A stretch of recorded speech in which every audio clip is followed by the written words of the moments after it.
We hope you enjoy Stand and Deliver, The King's Man by Rachel Lawson. On a cool, crisp night in the Epping Forest, a stagecoach was moving amongst the shadows of a full silver moon. The moonlight gives the forest a magical glow, said Mary Gregory, a passenger in the coach. The other passenger was her brother, Magistrate Sir Thomas Gregory, but he thought it felt less magical, but more eerie and dangerous. He saw highwaymen and footpads in every shadow. The driver was also very nervous, as highwaymen were known to work within these woods. Suddenly, a handsome, well-dressed man carrying a brace of gleaming dueling pistols appeared. He was riding a white horse and had come out of the shadows into the moonlight. The nervous driver sped up the coach. The horseman was following the coach, but at a faster pace, shouting, "Stop now, or I'll shoot!" "Stand and deliver, your money or your life!" shouted the highwayman. Firing his pistol, he winged the driver, who, knowing the next shot might kill him, slowed the coach to a stop. The rider caught up to them, and stopping his horse, he dismounted. Mary and her brother climbed out of the coach.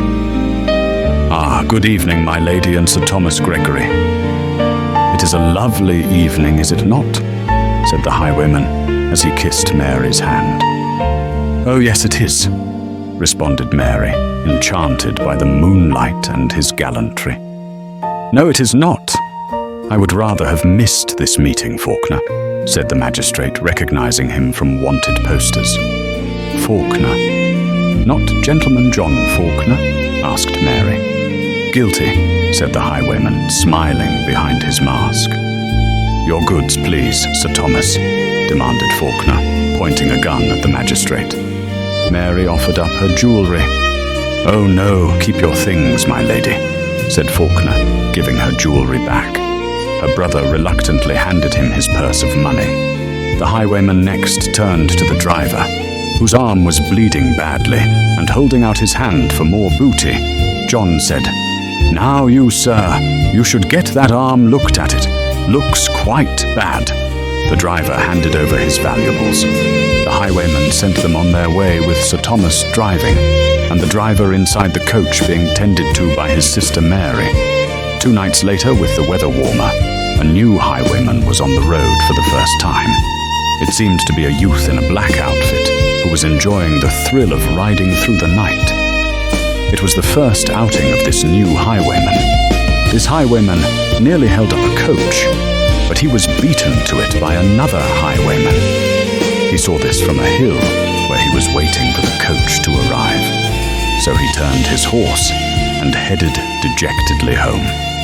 The next morning, the Gregory home had a visitor. Mary was very excited to meet a famous man she had never met before.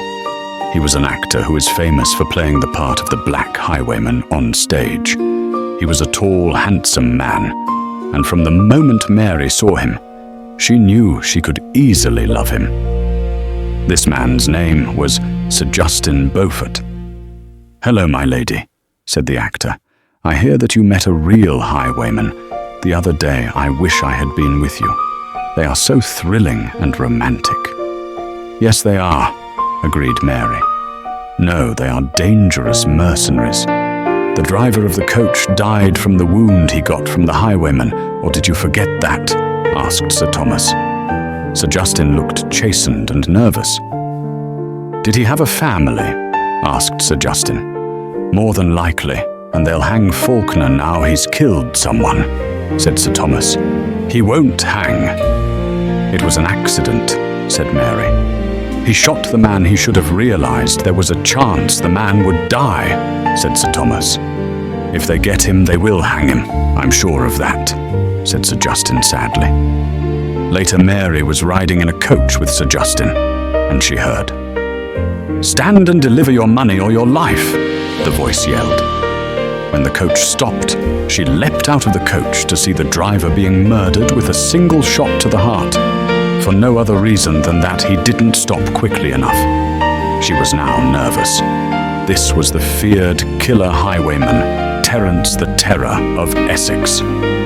"Hand over your loot," Either give it to me now, or I will take it from your body," Terence the Terror said to her. She climbed out quickly, and out of the coach also stepped an angry Sir Justin. "That's enough, Terry.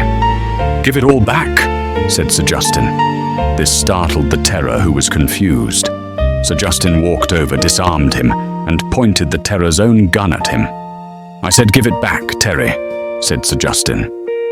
"Don't call him Terry. People say he doesn't like that. This isn't the theatre, he'll kill you," said Mary nervously. "You'll have to wait in line," said Sir Justin with a smile. "Sir Justin, you're annoying me. Nobody robs me. Not even my friends. You will pay for this stand down, and I will forget." "It," said Terence the Terror. "Stand and deliver Terry," said Sir Justin. "He is drunk. Ignore him, Mr. Terror," said Mary. "He's stone cold, sober and stubborn," said the highwayman. Terence the Terror handed back the loot, but he was fuming. Sir Justin shot in the air to disarm the gun. "Here you are, my friend. Have your property and let us go on our way," said Sir Justin.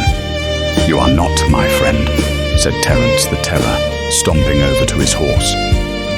"You know something, I think I have lost a friend," said Sir Justin sadly, as he drove the coach off. "You are insane," shouted back Mary from inside the coach, later in the day, at the Gregory home. "Tom, your friend is a nut," Mary said, when they arrived with the body of the driver. "What did he do, murder the driver, so he could drive the coach?" asked Sir Thomas. Sir Justin laughed.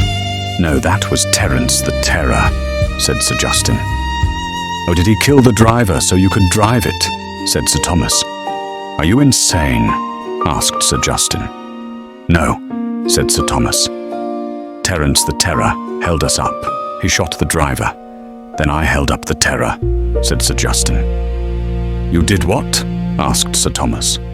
"I bailed up the Terror and took your sister's stuff back, as she was under my care," said Sir Justin. "Thank you. Did you take him in?" asked Sir Thomas. "No, I let him go," said Sir Justin. "Why did you do that?" asked Sir Thomas.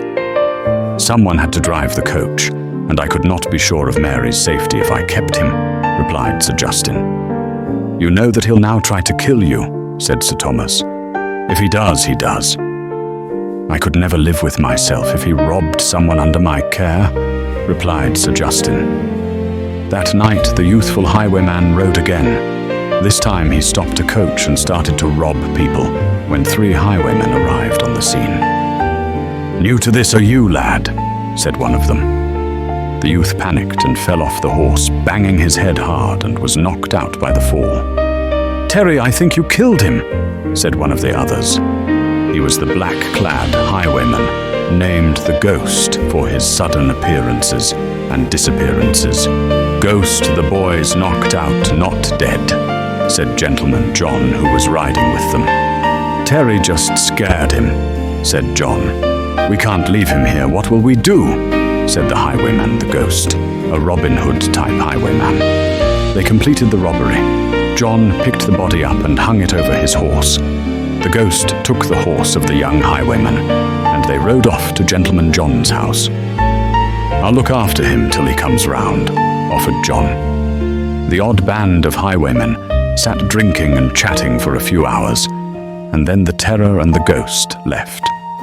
When they had gone, John made a strange discovery. The boy had long hair in a bun, and his hat had been pinned to it. He found this out when he tried to remove the hat, so he could put the lad to rest on his bed. He put her on the bed and sat looking at a script for a new play. He then sat drinking for a while. Later, when the highwaywoman woke up, it was like a play with a ham actor. "Where am I?" she muttered. Putting down the script, he walked over to her. "How are you feeling, miss?" asked John. "Miss?" said the highwaywoman, not sure how he knew what she was or where she was. She felt for her mask. It was there. "I saw your hair.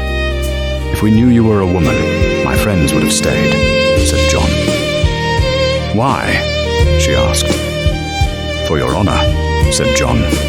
Whoever said there is no honor among thieves? Oh yes, said the highwaywoman. Nothing happened, but I'll marry you to keep your honor, said John. The highwaywoman stood up, still a bit wonky. She thought she was dreaming he was a man of honor, and she loved him, so she was happy. She started to take off her mask, and he stopped her. No, don't, said John. We aren't safe. Seeing each other's faces may cause us problems. All right then, she said, and stopped trying to unmask. In the early morning, she said goodbye and left for home. A few hours later, Mary was sitting in the forest near her home, enjoying the new autumn's day. Sir Justin saw her on the way to visit her brother. He got off his horse and tied it to a branch of a small tree and walked over to her. "What are you doing, my lady?" asked Sir Justin, thinking she looked very pretty sitting amongst the autumn leaves. She blushed. "It is ethereal here today," said Mary, looking at Sir Justin, who looked more handsome than ever. "It is a glorious day," said Sir Justin, not lying. "Are you all right?" "Yes, come sit beside me," said Mary. "Why?" asked Sir Justin. "The view is best from here," said Mary. "As long as no one's around," said Sir Justin. With a smile, she said, "No one is here." Sir Justin sat beside her. "What are we looking at?" asked Sir Justin. "Everything the wind is singing in the trees, blowing leaves through the air as they fall to the ground. The birds are singing, and the forest floor is covered in crisp leaves, thick as snow," said Mary, forgetting propriety and everything. He lay on his back in the leaves. "I have never seen anything so beautiful. I could forget everything and live here in this moment forever." Then, looking up at the sky, he said, "This looks better." Mary lay back too. She watched the leaves fall from the trees, blowing in the wind. A leaf fell down, floating onto her heart. She put her hand on it. A voice interrupted the scene. "Ah, there you are, Mary. Have you been with him all night? Everyone has been looking for you," accused Sir Thomas. "No," Sir Justin said, standing. "I just found her here. I was on my way to see you." Mary, trying to stand up, fell over her long skirt. "I was not with him," said Mary. Sir Justin thought he could see a forced marriage wedding being set up. "I can't marry her," said Sir Justin. "Why?" asked Sir Thomas. "I can't say," said Sir Justin. "No excuses means that you must marry her for your honor and hers," said Sir Thomas. "Don't use my honor against me," said Sir Justin. "You must marry her as you are driven by your honor," Sir Thomas said. Sir Justin shook his head, jumped on his horse, and rode away. Later that day, Sir Justin sat with his friend the Earl of Essex, the cousin of Gentleman Jack, in their friend the King's library, chatting. "How was your day, Sir Justin?" asked the King. "Great, I became engaged," said Sir Justin. "Congratulations," replied the Earl with a strong French accent. "Who is she?" asked the King. "The sister of a friend of mine," said Sir Justin. "Who is your friend?" asked the Earl. "A magistrate from Loughton," said Sir Justin. "Not your friend Sir Thomas Gregory?" asked the Earl. "Yes, his sister," said Sir Justin, taking a sip of wine. "His sister is lovely. She'll make a good wife for you," the Earl said. "She thinks I'm a madman," Sir Justin said, taking another sip. "Why on earth would she think that?" asked the King. "I bailed up the terror," said Sir Justin, drawing a big sip of wine. "You did what?" asked the Earl excitedly. "Why on earth would you do that?" asked the King. "She was under my care, and the terror held us up. I was protecting her," said Sir Justin. "So you robbed him," said the Earl. "You are lucky to be alive." "The terror is a killer," said the King. "I know he killed the driver," said Sir Justin. "He'll try to kill you for that," said the king. "He'll be doing me a service," said Sir Justin. "Are you all right?" asked the earl. "I don't want to marry that girl," Sir Justin said. Later, Sir Justin went to the earl's blacksmith, David Buckingham's shop, to get his horse reshod. "Master Buckingham, how are things going with your business today?" asked Sir Justin. "Good, I have been very busy today," said David as he reshod the horse. "Your horse is very calm today," said David. "Yes, I fed her before we came. It calms her down," said Sir Justin. A soldier walked into the smithy. "Where is my gun?" demanded the soldier. "I am busy. Please come back later, sir," said David. "No, I want it now," snapped the soldier impatiently. "Patience is a virtue," said the smith. "I have not time for words," said the soldier, kicking the smith, which startled the horse, which then kicked the smith in the guts. "My gun now, man," said the impatient soldier, not caring that the man was hurt. "Stand away, man," said Sir Justin, pulling out his gun. "Are you all right?" "I feel like I was kicked by a horse, Jack," said the ghost. The soldier looked puzzled. Gentleman Jack glared at the soldier. The ghost got the man's gun and gave it to him. "I fixed it now. Pay the fee we agreed to and be on your way," the ghost said. The soldier paid him and left. "We need to get you to the doctor," said Jack, helping his friend onto David's horse, and jumped on, too, and rode David the ghost to his doctor. Later, Jack dropped the ghost off in town. He did what any man who'd been kicked by a horse would do. He went to the pub and drank a little too much. When he was drinking, he heard a soldier talking about his old friend from the wars, who was still a soldier being set before a firing squad for the crime of another soldier. "Do you want a blindfold?" asked the captain of the regiment. "No," Malcolm Giles, the man being shot, called back. "Ready, aim, fire," was all the captain called. He saw 3 highwaymen aiming at him. "Shoot and your captain's dead," shouted Jack. "Faulkner, tell your friends to stand down. This man is to get his justice," shouted Captain Terence Norton, a.k.a. the Terror. "No, he was framed," the ghost shouted back. "No, he was not," shouted Terry. "Release him," ordered Jack. "Do as he says," barked Terry, not wanting to be shot. "Silver buckles, take. The man is horse," said the ghost to the highwaywoman. She did as she was told. They had brought a spare horse for Malcolm. He leaped onto it, and they rode off in a hail of bullets. "Sir Thomas, a soldier, is here to see you," said the housekeeper of the Gregory house to her master. "Show him into the library. I'll talk to him there," said Sir Thomas.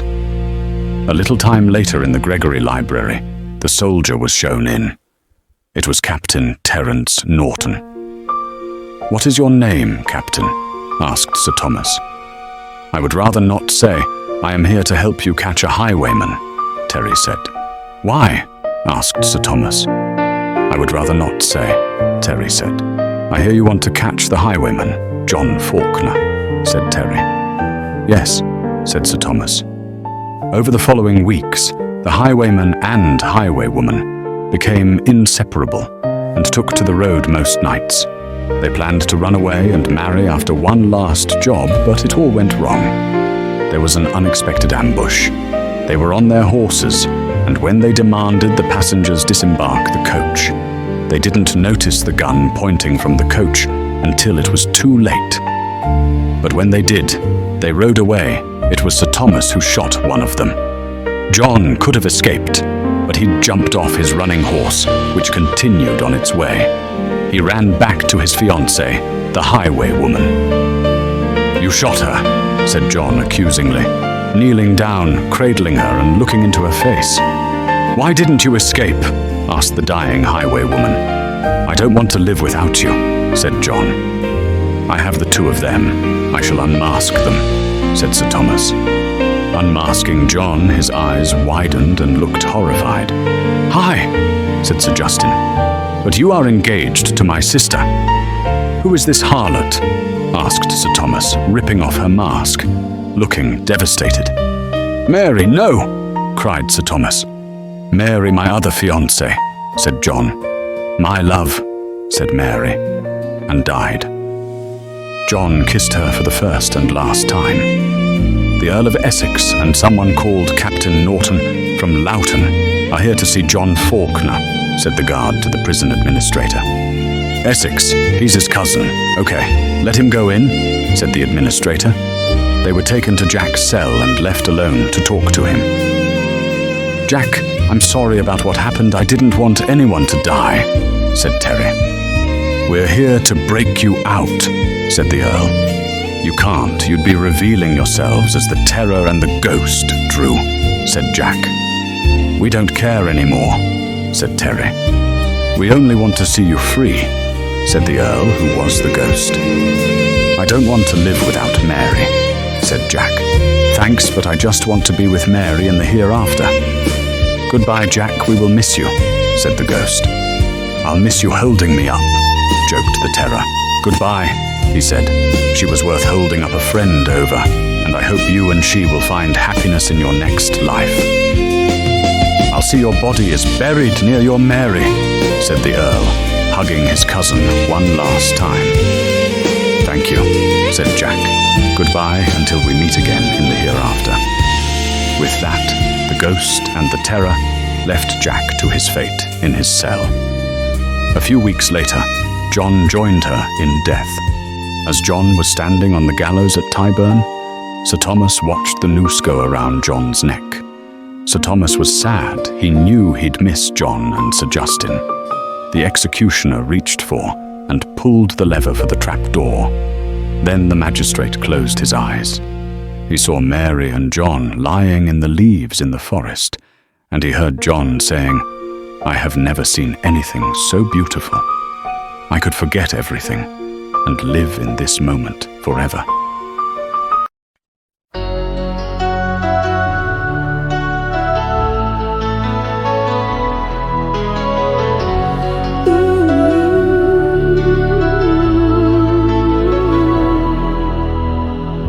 It's a cool and crisp night in the forest. Ooh.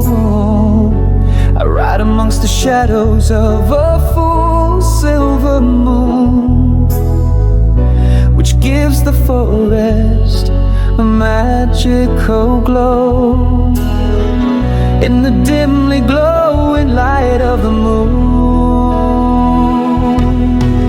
I bathe in all of its supreme beauty, lost to its aura. I listen to the drumbeat of my heart as I terror-struck ride the night in fear of highwaymen and footpaths. Suddenly a man with gleaming guns on a white horse rides out of the shadow into the moonlight. He is handsome and well-dressed. I'm nervous, so I speed up my horse. Oh, the highwayman follows at a faster pace. "Stop or I'll shoot," he shouts. He grazes my hairline. I stop riding. I fear a lucky shot.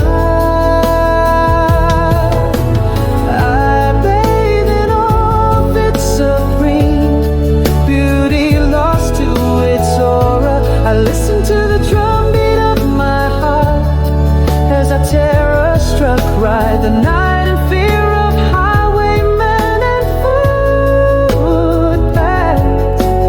Suddenly a man with gleaming guns on a white horse rides out of the shadow into the moonlight. He is handsome and well-dressed. Suddenly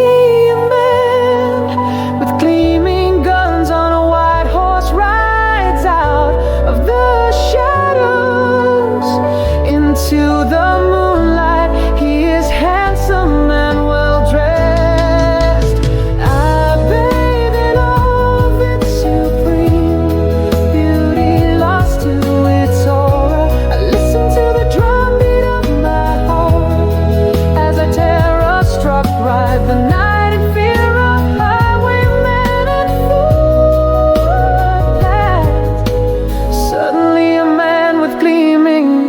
comes on a white horse, rides out of the shadows.